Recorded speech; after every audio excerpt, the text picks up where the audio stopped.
واپس چلا گیا۔ یوحنا کی انجیل 14:28 میں لکھا ہے، پیش گوئیوں کا پورا ہونا۔ یوحنا کی انجیل کا 16واں باب اسی بات پر جو ہے وہ زور دیتا ہے۔ الہی منصوبہ یہ تھا کہ جب تک یسوع آسمان پر چلا نہ جائے، پاک روح ایمانداروں میں سکونت کرنے کے لیے نہیں آئے گا، چنانچہ پہتی کوس سے پہلے صعود ضروری تھا۔ آئیے ایک حوالہ پڑھتے ہیں اور برکت پاتے ہیں، اور کیا لکھا ہے اس میں۔ یوحنا کی انجیل 16واں باب اور اس کی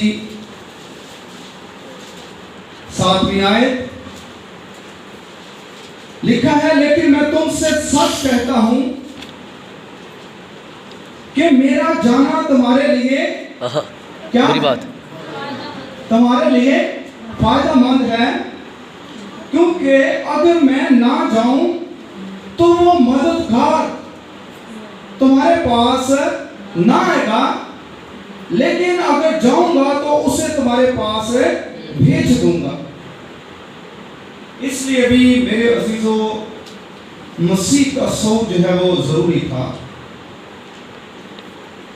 آگے کیا ہے؟ صعود کا مقصد کیا ہے؟ نمبر 1، یسوع باپ کو جلال دینے کی خاطر آسمان پر گیا۔ یوحنا 7:17 یسوع اس لیے آسمان پر گیا تاکہ مالک اور منجی ہو۔ اعمال 5:31 یسوع نے ہمارے لیے راستہ کھول دیا۔ عبرانیوں 6:20 ہمارا سردار کہاں ہو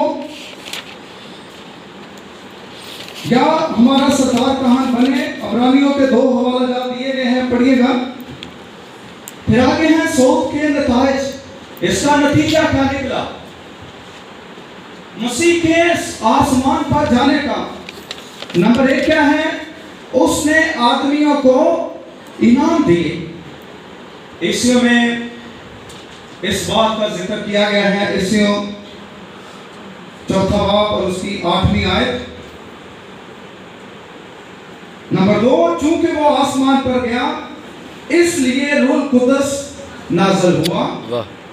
نمبر 3، اپنے صعود کے باعث وہ پوری نجات دے سکتا ہے۔ عبرانیوں 7:25۔ نمبر 4، مرتبہ کے لحاظ سے ہم بھی اس کے ساتھ آسمانی مقاموں پر بیٹھے ہوئے ہیں۔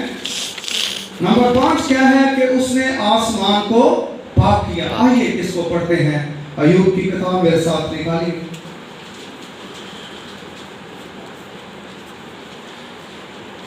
اس کا 15واں باب کیا کہہ رہے پر سب اور کون سی آیت ہے؟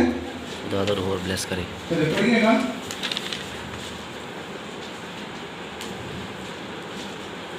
بری بات نہیں لگاؤ۔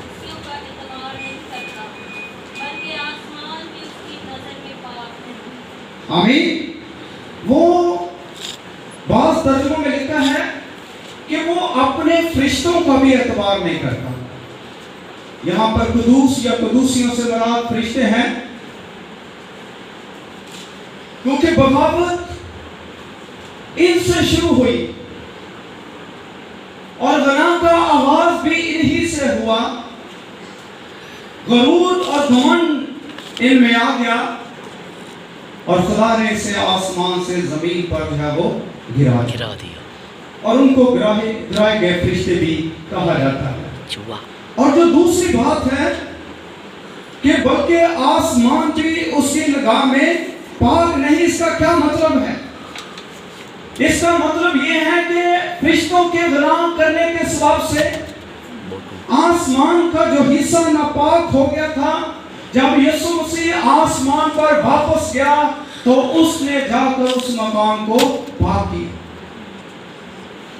اور مسیح جب فضا میں سے اوپر اٹھایا گیا تو اس نے فضا کو بھی پاک کیا۔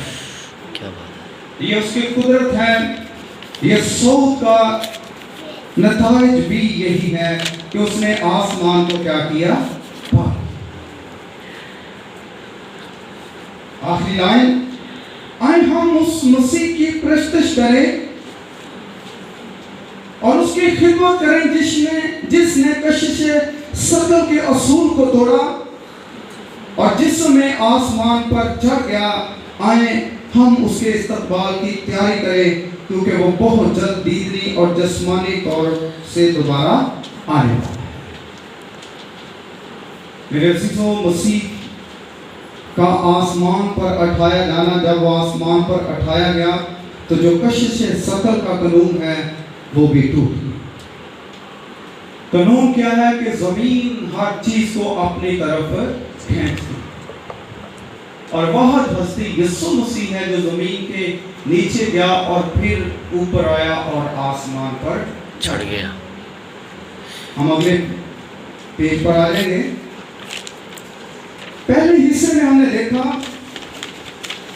مختصر طور پر کہ مسیح اٹھایا گیا، مسیح نے صعود فرمایا، اور دوسرے حصے میں ہم بات کریں گے کہ کون آسمان کی بادشاہی میں داخل ہوں گے۔ مسیح تو آسمان کی بادشاہی میں داخل ہو گیا، ہاں لوگ ہیں جو آسمان کی بادشاہی میں داخل ہوں گے۔ نمبر 1 کیا لکھا ہے؟ دل کے غریب۔ کیا لکھا ہے متی کی انجیل اس کے 5 باب کی 30 آیت میں؟ مبارک ہیں وہ جو دل کے غریب ہیں کیونکہ آسمان کی، جو دل کے غریب ہوں گے وہ آسمان کی بادشاہی میں داخل ہوں گے۔ اب کیا اس کا مطلب ہے؟ دل کے غریب ہونے سے مراد شکستہ دل یعنی ٹوٹا ہوا دل، خدا کے سامنے حلیم ہو کر گناہ کا اقرار کرنے والا دل اور نئی پیدائش پانے والا دل ہے۔ اور جو لوگ نئی پیدائش پاتے حلیم ہو کر گناہ کا اقرار کرتے ہیں وہ آسمان کی بادشاہی میں داخل ہوں گے۔ نمبر 2 کیا ہے؟ بچوں کی طرح بننے والا۔ اس کے کئی حوالہ جات ہیں پاک کلام میں۔ مرکز کی انجیل میں مسیح خداوند کہتے ہیں کہ بچوں کو میرے پاس آنے دو، انہیں منع نہ کرو کیونکہ آسمان کی بادشاہی ایسا ہوتی ہے۔ یعنی جو بچے کی طرح بنے گا وہ آسمان کی بادشاہی میں داخل ہوگا۔ متی کی انجیل کے 18ویں باب کے شروع میں ہم پڑھیں تو شاگردوں